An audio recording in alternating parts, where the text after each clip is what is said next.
Please stand clear of the doors. Por favor, manténganse alejado de las puertas. To those guests who've just joined us, welcome. Our next stop is the Magic Kingdom.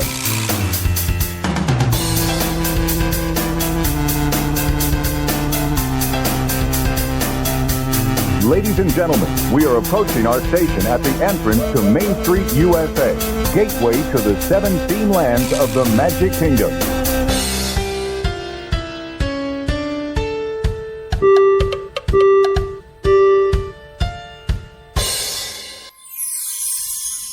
Welcome aboard the Monday Morning Monorail Podcast.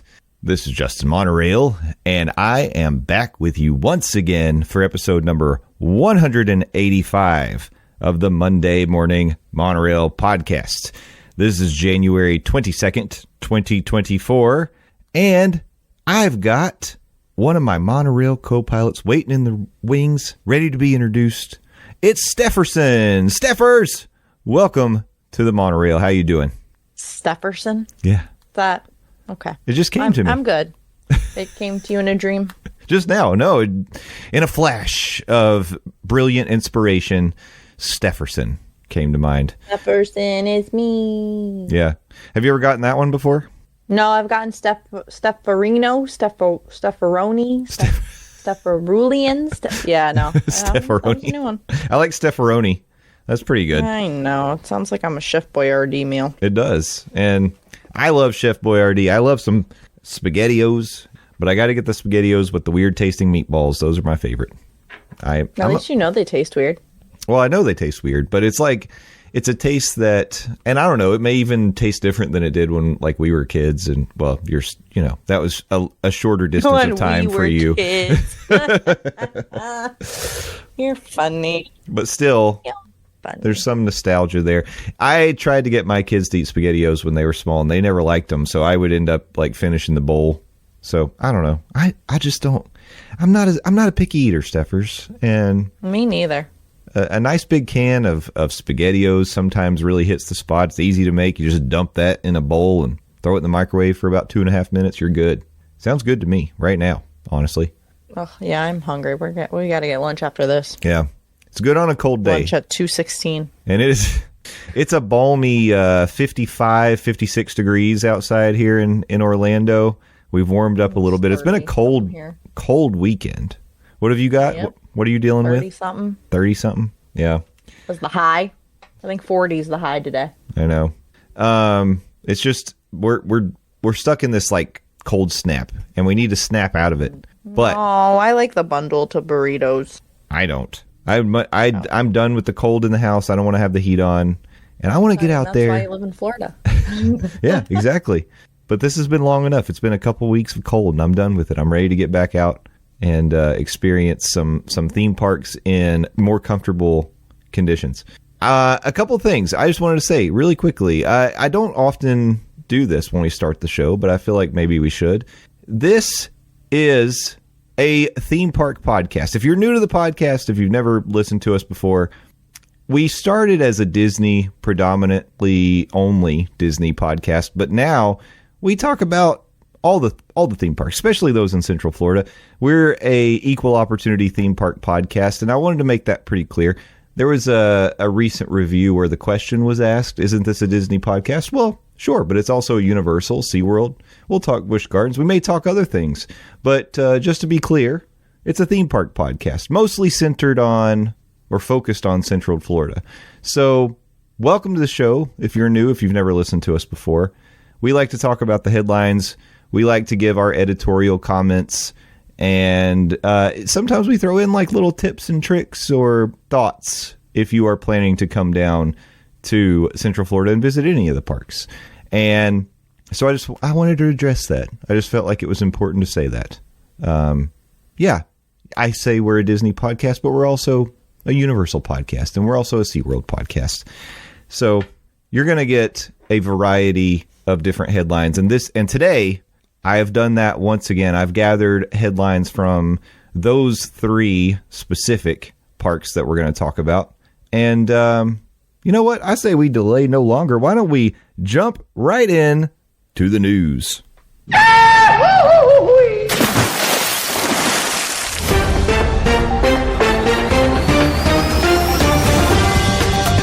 Yes, dreamers of all ages, we've got the headlines from the Central Florida theme parks that you are dying to hear about and hear our thoughts on, I'm sure. We're going to start with Disney because that's where we usually start. And even though the Festival of the Arts is in full swing right now, Disney released their concert series lineup for the Epcot Flower and Garden, or as we call it here on the Monday Morning Monorail Podcast, Flogar. The concert lineup has been released, and I got to tell you, we're going to go through it here, but there's a few things that are interesting to me, but a lot of this isn't super exciting. I don't know if you had a chance to run through the list, Stephers, but that was my first. I did. I was about to ask who half of these people are. Yeah. And then the other half of me is going to be like, wow, I actually really want to see like some of these people. Yeah. I'm not sure. This is the thing. I watch a lot of TikToks, and there are a lot of great musicians on there. Yeah. That I've never heard of before. So, like, is this one of those where they're like low key famous, and I just haven't heard like they haven't like blown up as much as like, or are they completely different genres of music that I just don't listen to? Yeah, I think that a lot of it tends to be these are performers from years past, people that maybe were part of bands in the past that you would have heard of, or they had their moment. They were like one-hit wonders. Some of them may be like lesser-known artists that are just waiting to blow up, but I think that a majority of them they bring these people in for like the nostalgia, for the older crowds. I don't think they're going to be bringing in like My Chemical Romance or something like that to play at the... Don't tempt me with a... Okay, Simple Plan, though, for us emo kids... Yeah, but also aren't they punk? like they're in their like mid 40s now, aren't they? The Simple Plan kids, like Simple Plan kids. Yeah. Why are you me? Yeah, come on. They're I'm looking it up. Formed in 1999. Yeah, exactly. That was 25 years ago, Stephers. Yeah, they're 44. Oh, the lead singer's 44. Nailed it. So see, these are. Listen, Plain White Tees I saw in concert in 5th grade. See another band that's aged quite a bit. Lit, I'd see Lit. Now, that's one of the ones that I'm most excited about. Yeah, new to the Flower and Garden concert lineup this year, Lit, performing May 24th and 25th. Lit, let me just tell you, this was back in the days when Justin was cruising around in his little Ford Explorer, and I had a multi-disc changer in that Explorer where the cartridge, it was in the back of the truck. Oh, my parents had one of those. Yeah, so I couldn't just change CDs like as I was driving or have a passenger, which would be much safer, change the CDs while I was driving. So I would have to do it, like I'd have to think ahead, what do I want to listen to? One of the CDs that I could put in and know I was going to be happy was that Lit CD. Oh, I loved that album. So good. I can still listen to all those tracks today. They're still bangers. Really, really excited to see them. May 24th, 25th. Mark the calendars for that one. Honestly. Yeah. So the concerts are going to go from February 28th, the day before Leap Day, all the way through May 27th. And they'll have 3 show times a day, 5:30, 6:45, and 8 o'clock. And of course, you can do the thing where you do the dining package, where you go dine at Coral Reef, because everybody wants to dine at Coral Reef, or one of the better Epcot restaurants, and then you get access to reserved seating for one of the concerts. You can do that too. I recommend that if it's a band you really want to see or one that you think it's going to be popular, because then you don't have to stand in line for like 2 hours to try to get standby seating. Go do the dining package to get your reserved seating, plus you're going to be way up front. It'll be a better experience for you. Plus you're going to eat while you're in Epcot anyway. You might as well do it. Yeah, so just running down the lineup. These are the new ones. We'll call these out. Modern English, March 15th and 16th, and Crowder, April 7th and 8th. Some of the other highlights coming back: Richard Marx, March 3rd and 4th. Rick Springfield, March 10th and 11th. The Commodores, March 17th and 18th. You should know the Commodores. To be Hey, nice. Funkified, April 2nd, 3rd, and 4th. That'll be while Landon's coming down for his little birthday trip. Maybe he'll go see Funkified. And then, of course, Blue October. That will be here April 5th and 6th. Jody Messina.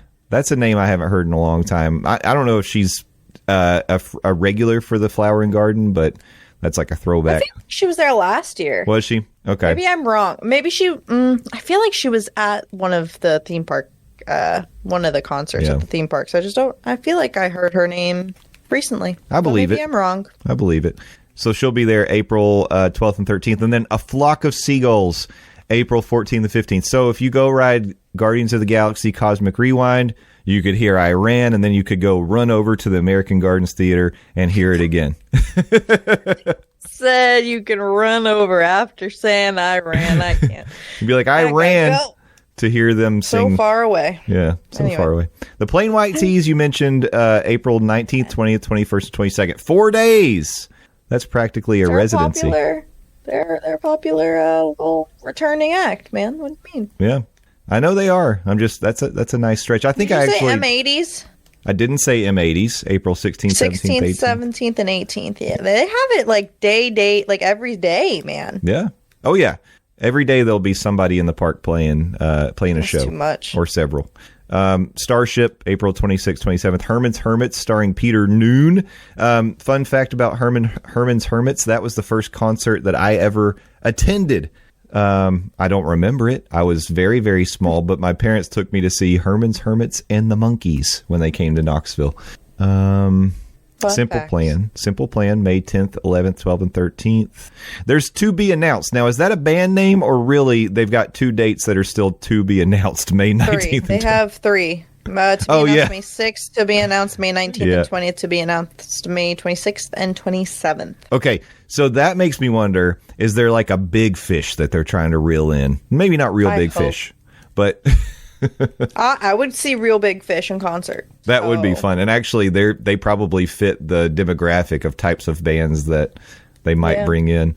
But yeah, so interesting. See who's going on tour next year around this time. Yeah, might be worth a look, and we can do some prognosticating. I would love to see them bring in. It would be fun. Like, I think they have brought in ska bands in the past, but they definitely. This is my thing. A lot of people have never heard of ska, don't know ska, not sure. You know what I mean? Like, I don't know if enough people would know ska to show up. Yeah. I would, but. Yeah. Well, I would show up for it, and I would be very excited. But yeah, I mean, it's a strong lineup, lots of bands, and if you just happen to be in the parks on one of the days the concerts are going on, it's worth checking out, I would say. If it's a band that you're not like extremely excited to see, I would say do what I do, which is head over to the America Pavilion around the time that a show is going to be going on. Go to the Regal Eagle Bar, get you a blackberry moonshine and or I guess they call it a moonshine, so moonshine sour, and just like hang out in that area and listen to the music, so you can hear it pretty well. You can kind of like get to a point where you can see over the crowd and see the stage. And if it's not that big a deal to you, take in a couple songs and just kind of enjoy that aspect of the Flower and Garden Festival. That's something I didn't do it at Epcot. Honestly, I don't think I've done it at any of the parks, but something that I like doing at Disney Springs is just when they have those musical guests, like right in front of Wine Bar. Is it Wine Bar George? They do, yeah. Me and like various people that I've gone to Disney Springs with, we just sit and we just take in a few. It's not like too overstimulating. I get overstimulated, especially in crowds, so it's not overly stimulating. It's kind of a nice vibe. I went like at a time where it wasn't super late night, so like there wasn't like people who drank a little bit too much or haven't, I think taking in a couple songs is a good move. Yeah, especially like after you've been at the park all day, like give yourself a little breather. Yeah. And if you don't care to see the stage, you can grab one of those little picnic tables in the America Pavilion. Maybe you got some barbecue, or maybe you went and got a funnel cake, which is one of Stephers' favorite things to do. I love funnel cake. And just hang out there and enjoy some good atmosphere. I would do that for like Herman's Hermits. I think that would be fun. Just hang out in the area and hear a little bit of their music. And maybe I have some kind of weird recovered memory where I'm like, I saw you when I was like 2 years old, which would be really fun for me. Having a little, just some sort of a time travel mental trip. I don't know. Back to the future. Oh, Never mind. Wrong park. Blast from the past. Yeah. I was going to say Back to the Future, but that's still wrong because you're going back To the Never past. But that's what happened in Back to the Future. I know, but like it still sounded wrong when I said it. Why did they call it Back to the Future if he was going back to the past? Okay. Thank you, Jerry Seinfeld. So, Stephers, while we're talking about Flower and Garden, I wanted to mention this article from Blog Mickey that points out this year, Flower and Garden is going to run 1 month less than it did the last several years. So the article says, Walt Disney World has announced the end date for the 2024 Epcot Flower and Garden Festival, and it's ending more than a month earlier than it has in recent years. According to Disney World, the 2024 Epcot International Flower and Garden Festival, FLOGAR, will run February 28th to May 27th, 2024. In the post-COVID Disney World era, we saw Flower and Garden Festival run March 3rd through July 5th in 21, March 2nd through July 4th in 22, and March 1st to July 5th in 23. While the festival is starting earlier than normal this year, it's not enough to account for more than a month earlier end date. So they said to find a time frame similar to 24, we had to go back to 2018 when the festival ran from February 28th to May 28th. So a change this drastic has to beg the question, is Disney World preparing to announce a new Epcot Summer Festival or just taking some time off from the nearly year-round festival lineup? Stephers, what do you think? I think they should have extended farts. Yeah. I think it wouldn't shock me if Disney was trying to add a summer festival. Like it wouldn't. I don't know if they necessarily have the bodies to like do a whole new thing. You know what I mean? It would depend on what the theming of the festival would be. Mm-hmm. But I think based off of our discussions, like within the Monorail fam and like everyone we know, I feel, and just people I follow on social media, I feel like a lot of people love farts so much that they would prefer that to be extended. Mm-hmm. And FLOGAR, I mean, you could still cut FLOGAR short, I guess, but extend little farts on the front end there. Yeah, I'm with you on that. I think that's the move I would make. But they're not doing it for this year. No. But in the future they could. I know that a lot of people really love the festivals and they kind of feel like Epcot is a bit dead when the festivals aren't happening. Well, I look at that as a benefit. It's kind of nice when you get the dead period between the festivals and you just get regular standard Epcot. But summer is prime time when people go. I mean, it's the hottest, but it's also when families, like the kids, have school off. It's also like the busiest time. So in my head, here's my thought, actually, now that I'm like playing it in my brain. Mm-hmm. They're not going to do a festival during the summer because you're going to go to Disney regardless during the summer months when it's always busy. Mm-hmm. So like, what do they I don't really think this is possible, but like, what do we really have to offer you? Because you're already getting Disney during their prime time. Correct. Valid. Okay. Or they're setting it up for something else, like filling in some time. Yeah. I am not sure what you're going to make for summer. Like, what would you do for the summer? Is it possible they're just clearing some space so that they can open up Communicore Hall and then that whole remaining section of the World Celebration area? I don't know if there's enough time to get all that done by then, but I know, they were doing some exterior theming on Communicore Hall, and there's going to be that area where there will be a stage and they can do concerts in that area of the new World Celebration Gardens. So it could be that maybe they're going to use that time to celebrate the like grand opening of the new World Celebration, if you know what I mean. That would be a smart. My thing is like, I think taking time off is more likely than a new festival. Mm-hmm. I wouldn't put it past them for either. That makes sense. Logistically, that makes sense. Like, put your time, your energy, your resources into finishing something up, making it, this big grand thing. I think that makes sense. Yeah. I like everyone already enjoys, or maybe they're trying to update stuff and like do something new, but like I feel like everybody loves the way things have been going except for the shortness of farts. Yeah. So like Food and Wine is great, Festival of the Holiday, like all of the, I enjoy festival season. However, out of all the festivals, the only one that I've been to consistently is Festival of the Holidays. Mm-hmm. But I would love to go back to farts, and I would love to do, and I've done Flower and Garden in the past. I think I don't know if I've actually ever done farts. If I've done it, I've only done it once. Yes, I'm going to keep saying we'll have to ask Jackson about that. I need I don't believe you, Stephers.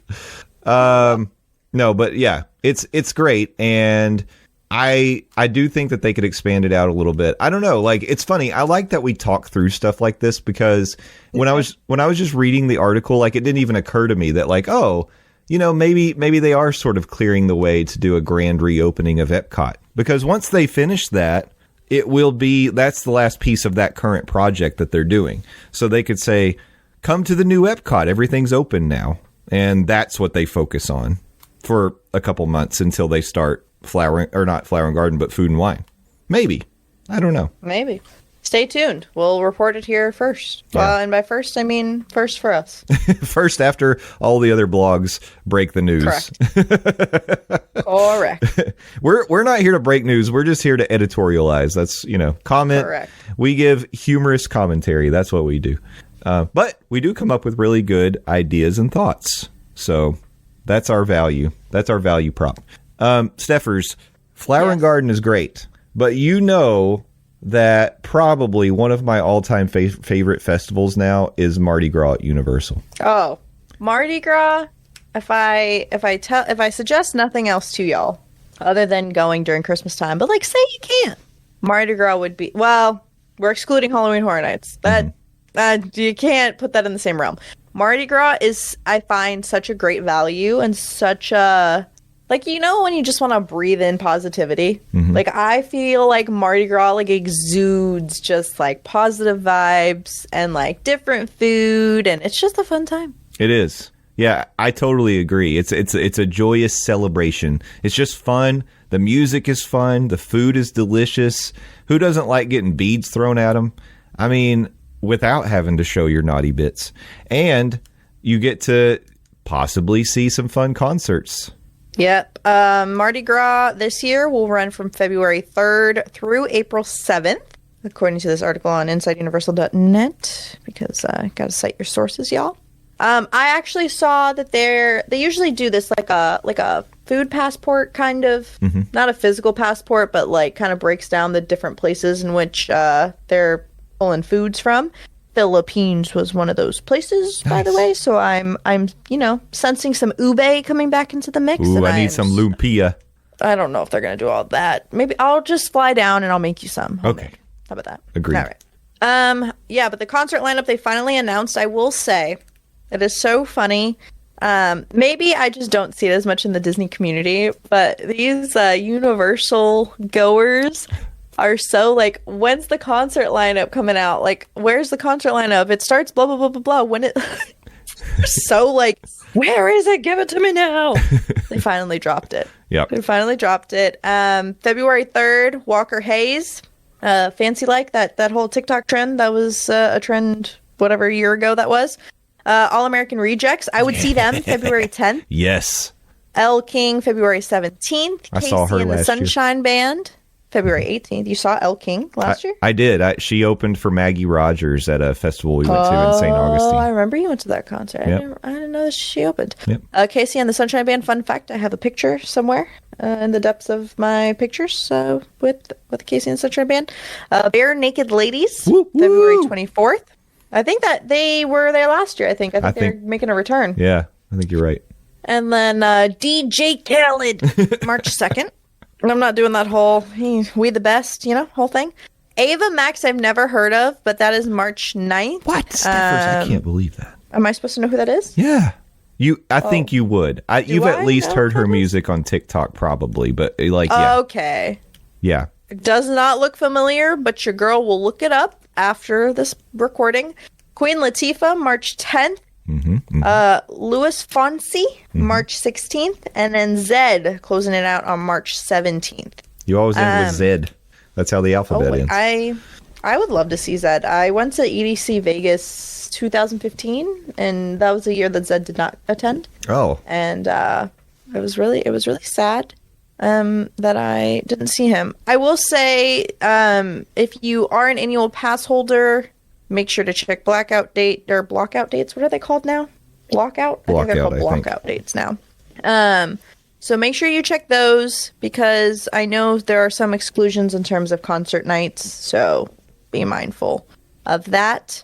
Oh, are they bringing this back? It looks like they might bring back the lanyards. Don't quote me on this, but they had it when I went a couple years ago with Theme Park Rob and Cocktail Bob, where it's like you spend $100 and something dollars and you get, you know, a little bit of value, so you can get like 12 different meals or something like that. Right. Very good deal. I do recommend, if they bring that back and you're a foodie, to invest in yourself. Yeah. So the annual pass and seasonal pass holders can get for $120, you get $150 value. That's great. Absolutely take advantage of that. There you go. I got one last year, and yeah, I mean, I drink enough Bloody Marys that, you know, I'll burn right through that. But yeah, it's great. And there's such a good variety of great food. They listed a few things here. Some fan favorites: fried green tomato po' boy, the beignets, which I wasn't that impressed with last year, chicken schnitzel, the chilaquiles verdes, I think.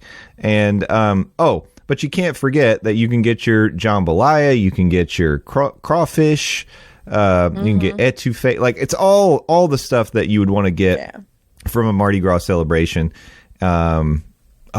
So good. We were talking about being hungry. I'm hungry, and I'm gonna be hungry until Mardi Gras starts. So excited. I also, if you are staying on site, various resorts also have some of the offerings. There's a crawfish and andouille sausage egg roll at the Islands Dining Room at Royal Pacific. There are Mardi Gras empanadas at Amatistas at Sapphire Falls, and the jambalaya you can find at the Beach Break Cafe at the Endless Summer Resort, Surfside Inn and Suites. And that's just a little teaser. They didn't even list all of the stuff that they have. So yeah. One thing I thought was pretty exciting too is 6 new, beautifully designed parade floats are going to debut this year, inspired by Earth, Wind, Fire, Water, the Sun, and the Moon. The new collection of elemental floats will join Universal's traditional lineups of New Orleans-inspired floats. There's one really long one that looks like a gator. That's. You want to know a fun fact? Yes. I have been an annual pass holder and attending Universal Orlando Resort since I was a wee little baby. Mm-hmm. I have never, not once, been on a parade float. You haven't? That is a shock to me, actually. Mm-hmm. Yeah, I want to do it this year, and I did find out. So they sent the emails out to pass holders to sign up to do the toss the beads and ride the floats. I didn't get that email. I don't know why, but I will say, I know that they do a dining thing where you do like a dinner at somewhere in City Walk. I think it also includes like Finnegan's and maybe one other place. And you can do that. And then you also get to ride the float and throw the beads. It's relatively inexpensive. And I think there is a pass holder discount for that. So I'll probably end up doing that this year. I wanted to throw beads last year and then it didn't work out. We missed it. I signed up for it.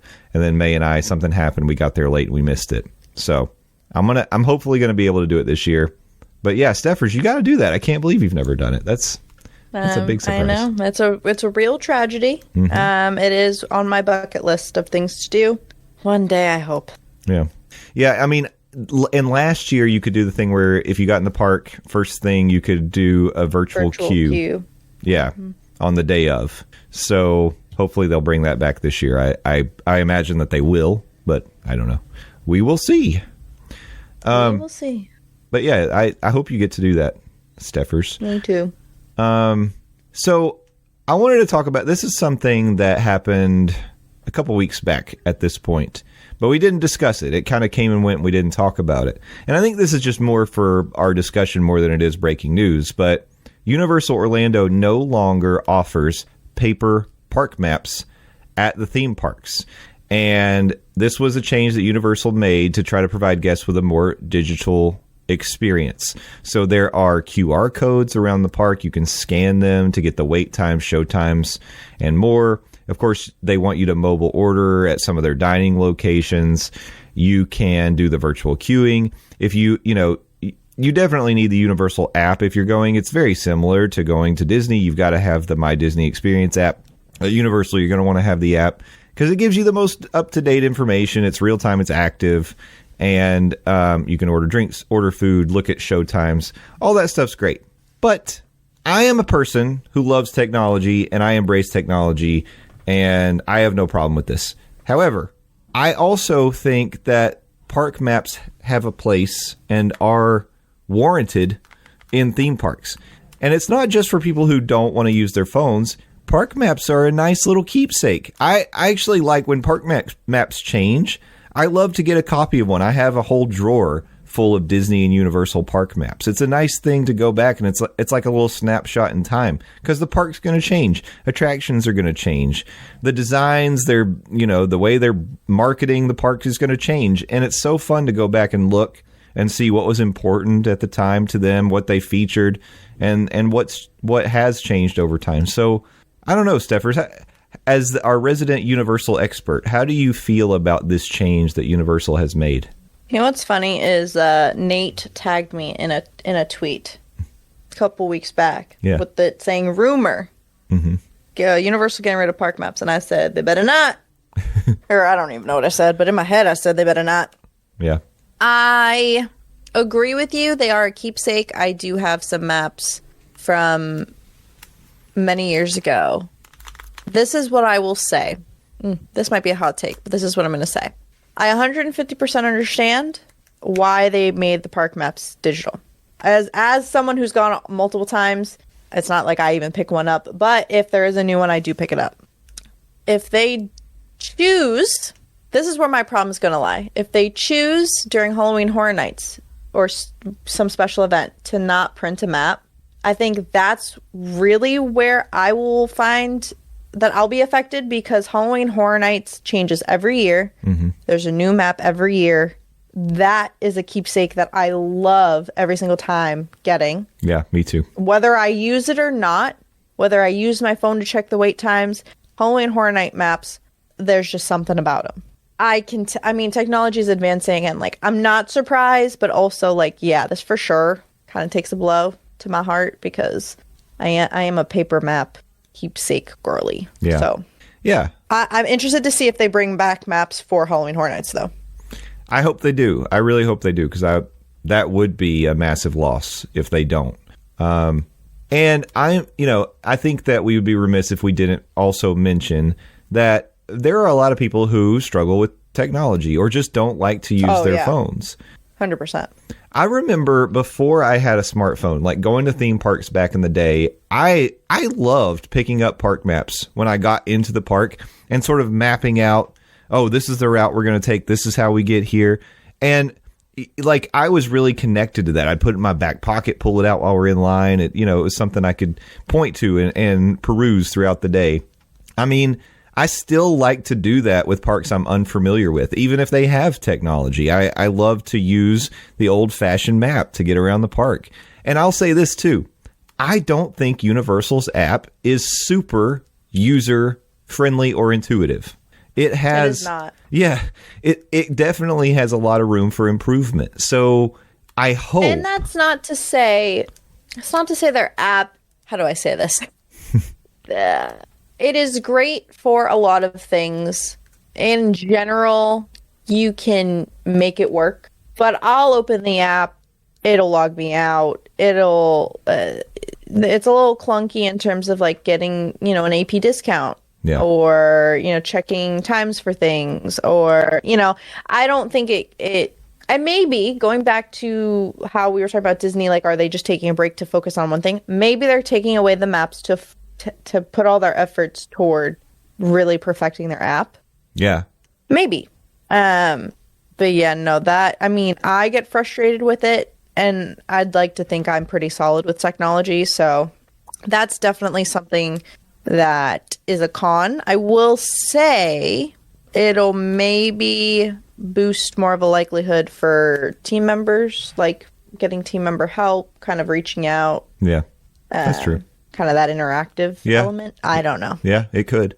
I mean, definitely That's for my people. only suggestion. I'll tell you this. I mean, my parents are not capable of going to a theme park without me. But if they did, there's no way they'd be able to use their phones to get around the park, to order food. Like, they just absolutely could not. And I know that that's an extreme example because they're very bad with technology.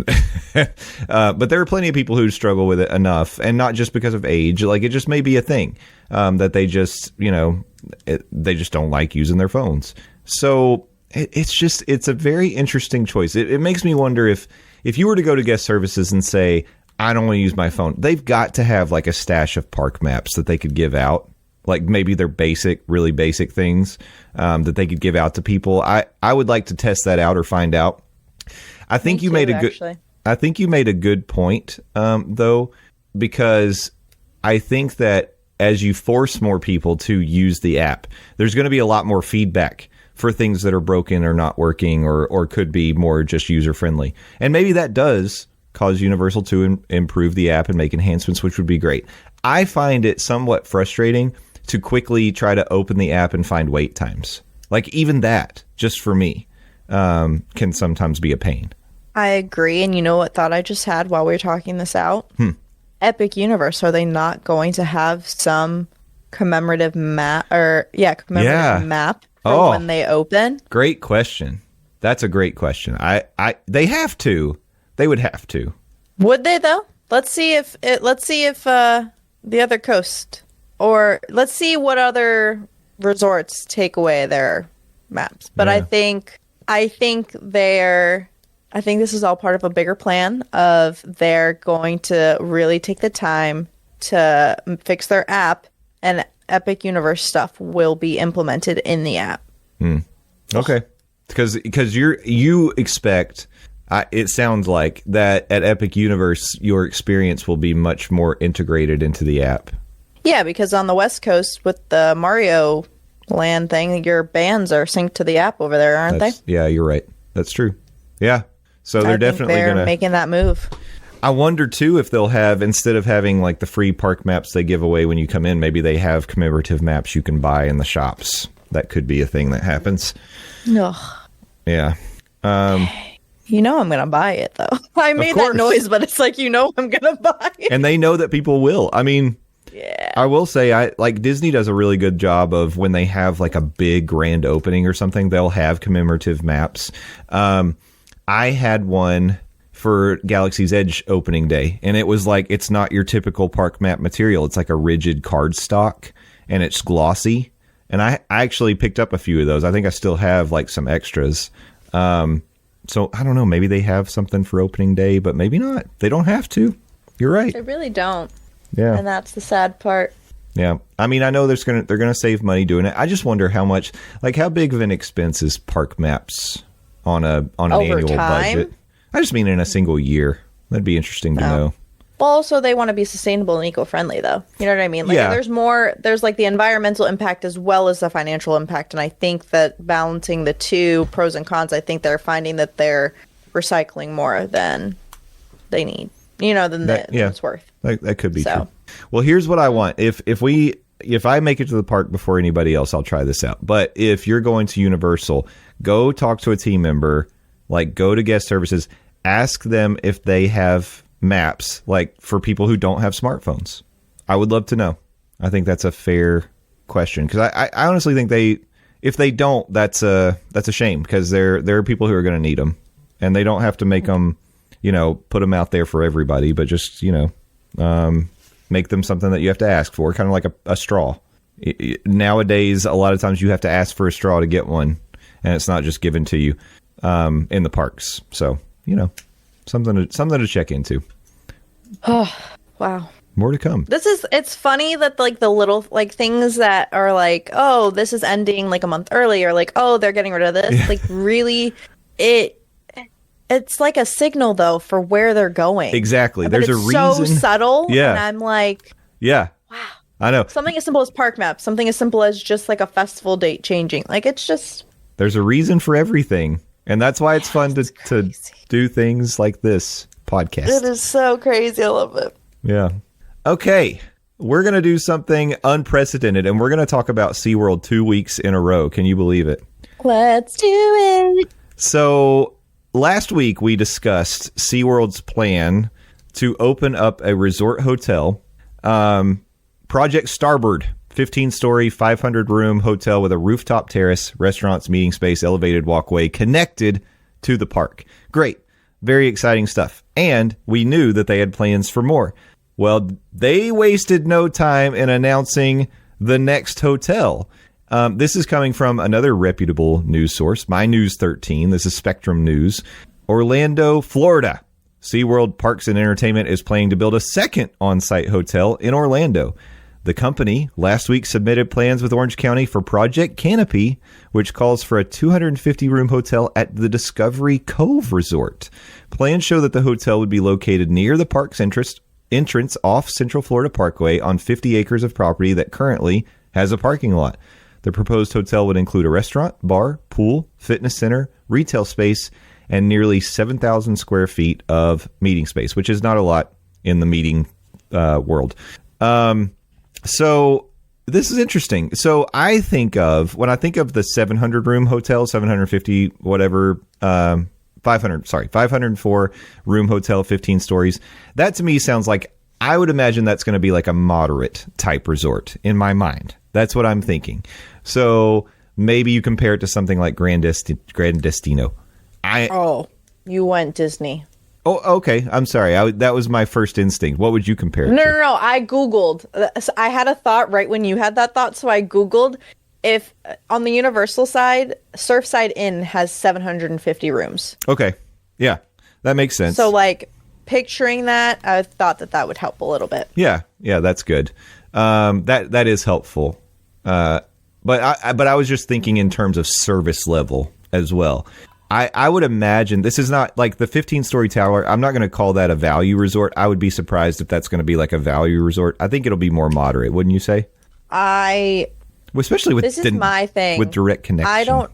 They're going into new territory, so it's like they're already like pretty value. Mm-hmm. The park is in terms for of sure. Like their park. Yeah. So like their hotel has to reflect said value. Yeah. So maybe I was thinking like a Port Orleans kind of. Well, yeah, and that's exactly right. Or Caribbean Beach. Or Caribbean Beach. I think that would be more aligned. I don't think... I'm interested to see what kind of bundles they have with the hotels. Yeah. What about Aventura? Is Aventura considered like a moderate kind of... Or is it premium? On their tier list, yeah. It's on the same tier as Cabana Bay. Okay, so that... I believe. I would say Aventura. Maybe similar to Aventura. Okay. In terms of service, not in terms of... And wherever else we were going with size, that. Because I do think, like, value-wise, like, you can tell. There's a difference between, I think, Aventura or even Cabana Bay. I think there's, like, I feel like it'll be somewhere in between those two. Okay. That makes sense. And where I'm going with this is I'm thinking that this 250-room Discovery Cove resort is going to be more of like a boutique, higher-end resort. That's what I think. It'll be more like because I do think of, now I haven't been to Discovery Cove. What I know about it, go. We should. I would love to. And I think of it as being a little more of like a deluxe experience. I mean, you get your food included with your ticket.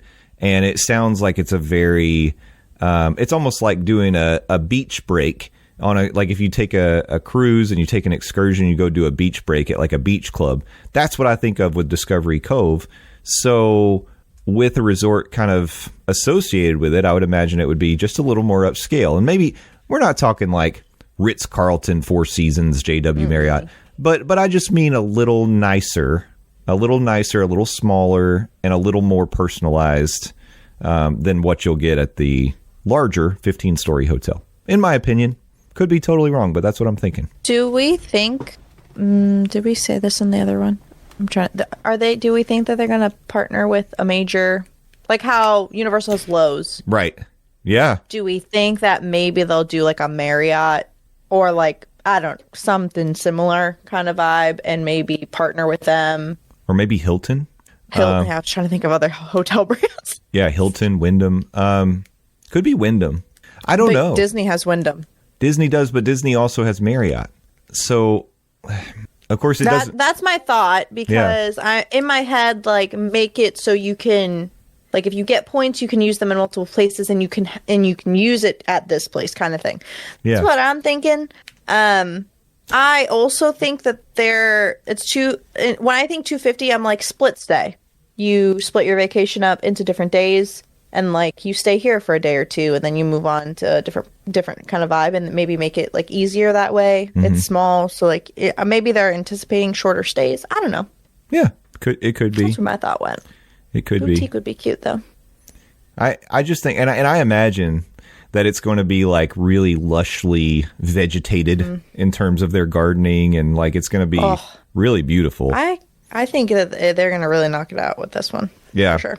But that, Stephers, I love that question. I would love to know, have they partnered with a hotel development company, management company, and because this is SeaWorld's first adventure into resort hotels, so the fact they don't have that experience, I'd be shocked if they were just like, oh, we're going to wing it.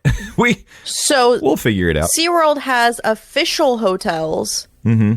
Doubletree by Hilton, Fairfield, oh my gosh, words are hard. Fairfield Inn and Suites. Mm-hmm. It might be Hilton or Holiday Inn. Okay. Depending on Holiday Inn would be really interesting if that's the way they go. Because they have official SeaWorld hotels. Yeah. On their website. They're like partner hotels because they're right there. Yeah, partner hotel. Yeah. So to me, it's just an interesting thought. I think it's very interesting, and you have the wheels turning in my head now. And you're welcome. And now I feel like I'm going to do some research and try to see if I can dig into this. In fact, I believe it or not, I've got some connections that I could potentially work with and find an answer to this question, but I will not reveal my sources. Never reveal your sources. That'll take the fun out of it. Yeah. So anyway, more to come there, and that's just exciting. Another big announcement from SeaWorld. They continue to make a splash in the Central Florida Central Florida news cycle. And this is something that we didn't talk about. This is not a new announcement, but I just thought this was kind of cool. And reading about it today, I wanted to mention it. Aquatica, people love Aquatica. I've never been to Aquatica. Oh, you need to go to Aquatica. I would like to go. I hear it's great. I hear it's like second tier to Volcano Bay for me. Yeah. Okay. I love Aquatica. Well, I would definitely like to check it out. And this announcement has me even more interested. They announced that they're going to be adding a slide called Tassie's Underwater Twist, which will take riders through Australia's Shark Bay Seagrass Meadow. Riders will be on a 2-person inner tube and travel through 129-foot-long slide, which will also feature a bowl element. Once inside the bowl, riders will be surrounded by lush seagrass meadows, schools of fish, and even the occasional shark. The attraction will feature a synchronized video display where projections will create the underwater world while an orchestral score plays throughout. How come I can't say underwater world, but I can say orchestral? Or where? World? I was struggling with where, but I can say orchestral. I believe in you. You did it. This sounds really cool. Yeah. Yeah.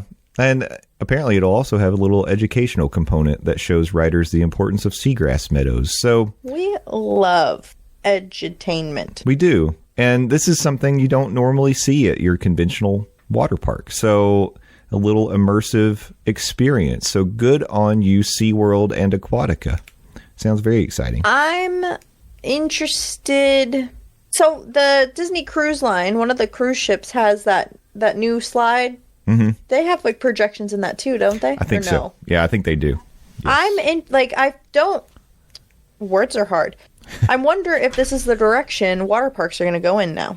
Yeah, making them more like making the slides more immersive and more like theme park attractions, maybe. Yeah, could be. It could be. I feel like you almost, if you go to a high-end water park nowadays, you expect them to have like a water coaster, which is something that didn't exist years ago. But Dollywood Splash Country has a good water coaster. I know Volcano Bay has one, if not, do they have 2 water coasters? I know they have one. Where? One. At Volcano Bay. Yeah. If you've never done those are really fun. Really so interesting. Fun. Yeah. It's unusual to be on a water slide and be shot uphill while you're on the slide. But that's fun. For sure. I would like to circle back to our universal map discussion. Yes. They are gone. Mm-hmm. There's a potential for having some like tearaway maps, but paper maps are no longer a thing. Yeah. See, that's what I wonder. Like, I almost picture it. You know, when you go to the lobby of a hotel, sometimes they'll have like a little paper map that they put up and they say, here's the property. And they circle like, here's where the restaurant is. Here's the pool. Your room number is the this. The touristy places where they like, Yeah. So I just wonder if maybe they will have a limited amount of those that if you don't have access to a smart device, you can go up and they'll be like, yep, okay, old timer, here you go. Here's where ET is. Here's where you can go see Minions. I don't know. Tracks. Yeah. So, that's interesting. Thank you for following up. And I'm going to do more embedded reporting. Yeah. I'm sure this will be a fluid thing, but that's just the hot off the press answer. Very good. We love breaking news here in the Monday Morning Monorail Podcast. But for today, that's all the breaking news we had. I mean, nice and tidy today. And I mean, when we don't have Landon, we really get through this stuff quick. Listen. For those of you wondering, Landon has not been kicked off the show. He just got snowed into the radio station, and he's been going through it. Yeah. He's that poor guy. We miss you. We love you. We do miss you, Landon. Don't get snowed. Be safe.